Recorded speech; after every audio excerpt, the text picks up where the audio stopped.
జగమంత కుటుంబం నాది, ఏకాకి జీవితం నాది, సంసార సాగరం నాదే, సన్యాసం శూన్యం నావే.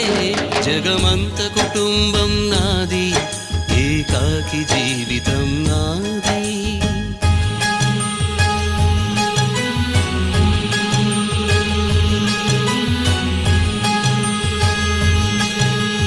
కవినై కవితనై భార్యనై భర్తనై, కవినై కవితనై భార్యనై భర్తనై, మల్లెల దారిలో మంచు ఎడారిలో, మల్లెల దారిలో మంచు ఎడారిలో, పన్నీటి జయ గీతాల కన్నీటి జలపాతాల, నాతో నేను అనుగమిస్తూ నా